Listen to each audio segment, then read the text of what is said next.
Hey folks, today we're breaking down the common fiddle tune, Red-Haired Boy. Now I'm going to teach you the history of the tune, how to play the rhythm, how to play that simple melody, and some common variations of that same melody.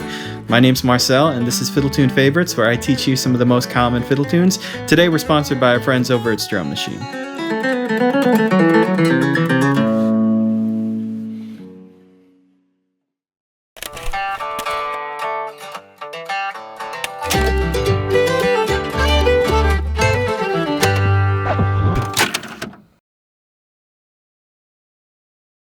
The tune Red-Haired Boy goes by many names.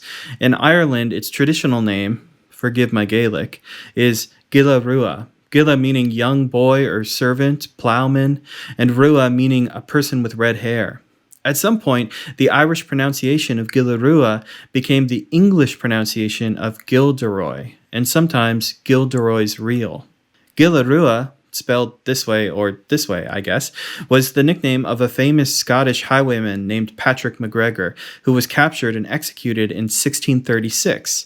We think the tune was known by 1660, and we know it was first printed in the British Isles in 1726. Its quick spread through Europe makes the melody one of relatively few tunes common to fiddlers throughout Scotland, Ireland, and the British Isles.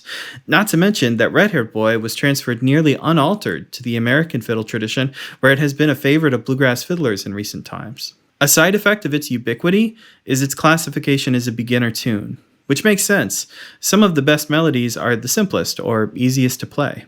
So if you were at a bluegrass jam and someone called this song, the first thing you would want to be familiar with are the chords, the rhythm part. It's especially important to know the chords because in a jam situation, you'll spend the majority of your time playing rhythm. So let's talk about that real quick. Red-Haired Boy is in the key of A, but we'll be playing it using G shapes with our capo on 2nd fret. Now, this fiddle tune follows basic fiddle tune formats. In other words, it has 2 A parts and 2 B parts, and the song really only uses a couple simple chords like G, C, D, and F. To practice this, we're going to swing by our sponsor, Strum Machine's website. Now, Strum Machine is this really cool service with over 1,000 backing tracks for bluegrass and old-time musicians. It's basically kind of designed for bluegrass musicians to practice improvising. It's really easy to use. You put on the backing track for your favorite song, you practice improvising, bam, there you go. So let's do that right now. We're going to type in Red-Haired Boy. It's going to come up. Cool. So when you're using Strum Machine, you actually have a bunch of options over here to the right. Of course, we can edit the song if we want to change any chord progressions. We can change how the count-in works. So if we want to hear a spoken count or if we want to hear dampened strums, we can turn those on and off.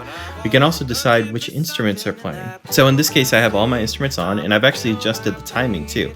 So I have my guitar right on the beat, my bass ahead of the beat, and my mandolin even further ahead of the beat. You can copy my settings if you want. So not only did Strum Machine sponsor this video and make it happen, and provide all the backing tracks for this video, but they're offering a free 30-day trial if you go to strummachine.com/Marcel. Please remember, supporting sponsors means supporting this channel, so if you want more of this content, check out Strum Machine. You won't regret it. Alright, so let's slow this thing down to like 85 BPMs. I'm going to show you some simple notation for how to play boom chuck style rhythm over this. We're going to play along to the audio from Strum Machine. Let's do it.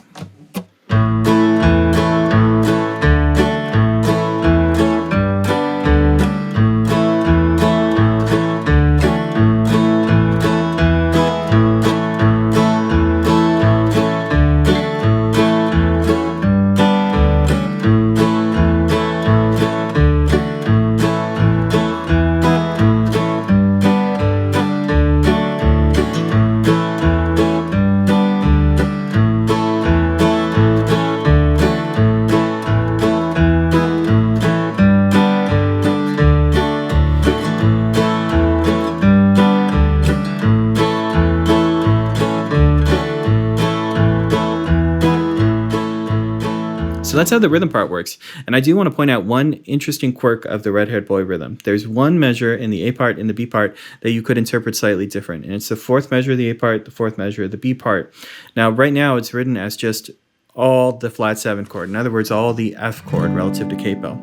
Some people play it as half G, half F. Now, neither is right, neither is wrong.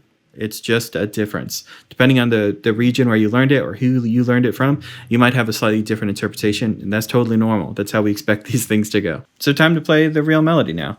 This is kind of the most common, if I had to normalize everything, the most common version of the Red-Haired Boy melody. You can get the tab at my site, lessonswithmarcel.com. It's in the tab store. It's under the beginning section. I think it'll run you $2.95 right now. But don't worry, I'm going to show you the whole tab in this video and much, much more. So nothing's behind a paywall. So let's look at the A part first. Like many traditional bluegrass fiddle tunes, we would play this with alternating pick strokes, and you can see that notated here. Now, if you're not super familiar with that technique, you might want to look at my video on counting where I go over fixing your pick strokes. Also worth pointing out, if you've never seen these before, they're repeat symbols. So the first time through, we hit the repeat sign and go back, and when we repeat, instead we take the second ending, not the first ending. Hope that makes sense. Anyway, let's do this.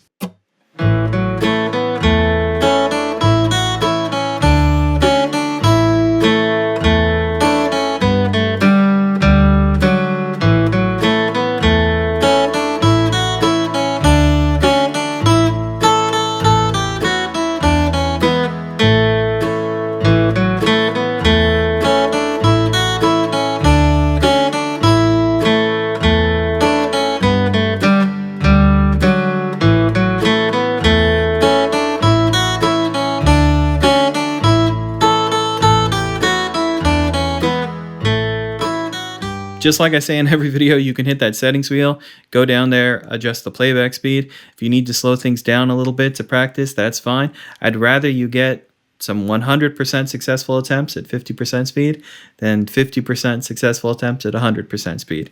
Think about that. It's confusing the first time you hear it. Now let's do the B part. So the B part is almost identical to the A part. The only thing that's different is the first two measures. So since we don't have a ton to talk about here, let's just jump straight to the playthrough.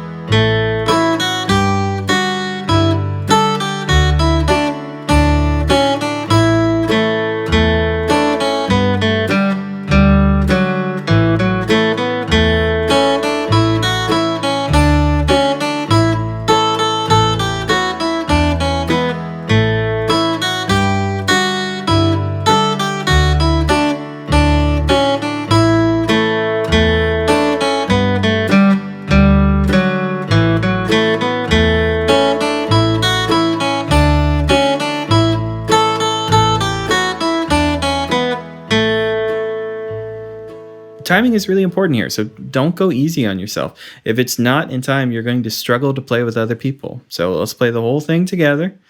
Stay at this stage for as long as you need to. Just make sure you're playing it in time. Don't cheat yourself. I promise you, you'll be glad you did this.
So if we're going to be looking at popular variations, we really have to understand how the melody works. So here's a recap of how fiddle tune melodies work. In the A part, we have the main melodic statement that comes up twice.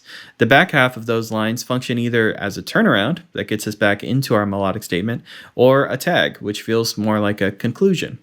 Generally, the turnaround and the tag tend to be less agreed upon, and the main melodic statement tends to be more agreed upon. So let's talk about that main melodic statement. There's a handful of different basic ways to play it. One of those ways is the way I've already shown you.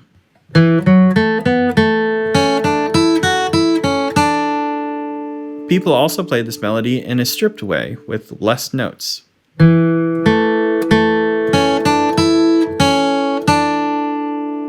Far more interesting, but far less traditional, are versions of this statement that include rhythmic or melodic variations like syncopation and chromaticism.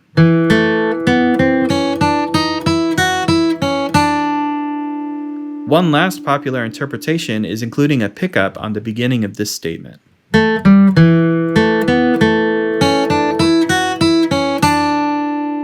On to the turnaround phrase. The original phrase sounds like this.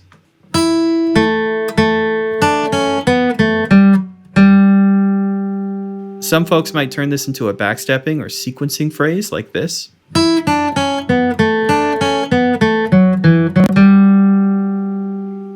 You can also use this half-step motif to add movement to the repeated quarter notes.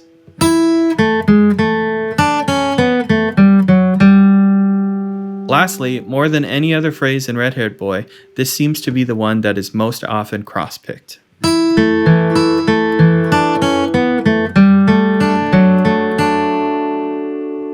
Now, tags of tunes tend to be where we see the greatest differences from arrangement to arrangement, but Red-Haired Boy's status as a beginner tune may have led to its tag becoming more solidified than usual. The version I showed you includes a repeated note.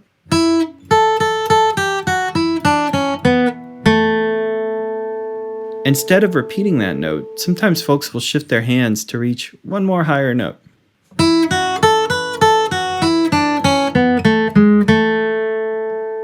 Other folks might use the half-step motif from earlier to add interest, where the note was previously repeated.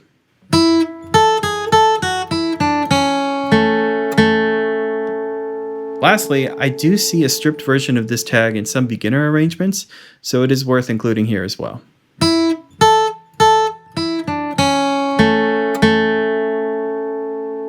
If we want to talk about variations of the B part, we really only have to talk about the initial melodic statement because, like I said before, the rest of the B part is identical to the A part. The melodic statement of the B part has a couple distinct variations. The way I initially showed you includes many quarter notes and is very straightforward. I might consider this the stripped interpretation.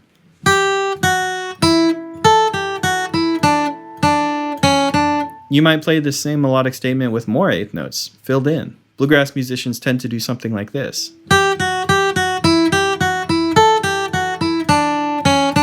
Another rhythmic trick to add interest is using a hammer-on pull-off triplet. This might be one of the most common variations for guitarists.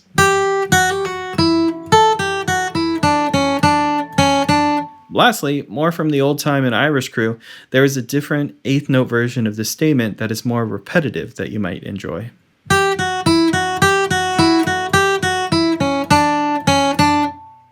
So that's every measure of this fiddle tune with the most common variations that you might see out in the wild. Remember that the variations, the improvisations are important to us because learning and making these variations leads you to playing unique versions of these tunes, and that is what keeps bluegrass alive. You are now part of an oral tradition, a game of telephone that goes back hundreds and hundreds of years. And it's not your job to just repeat the statement exactly. You actually get to twist it a little bit. So the variations I've shown you today are commonplace. I bet you can find them in every arrangement of Red-Haired Boy that's out online today. But now you get the fun of making the tune your own, whether it's by rearranging the variations that I've shown you today or by creating your own variations. In fact, if you've learned something from this video, post something on Instagram, tag me in it. Let me see your arrangement of Red-Haired Boy. I'd love to see what you can do. All right, another big thank you to our sponsor, Strum Machine, for the backing tracks and making this video happen. Remember, get your 30-day free trial. if you go to strummachine.com/Marcel. So many of my students use Strum Machine. Also, the other teacher that works for LWM, his name is Mickey Abraham. He is also obsessed. He's also obsessed with Strum Machine. We've used Strum Machine even for a couple things that we weren't sponsored for, just because we love it so much and it's so easy to not have to make our own backing tracks. Also, don't forget, you can snag the tab for Red Haired Boy at my website, lessonswithmarcel.com, if you're interested in supporting the channel. I've already shown you the whole thing and more, but I know it's nice to have a physical copy for notes or whatever. I appreciate that if you purchase it. What else? Watch out for live streams on Tuesdays. You can order custom transcriptions at the tab store. You know what to do. Thanks for watching, folks. I'll see you next time. That midnight train spilled her blood at the cross.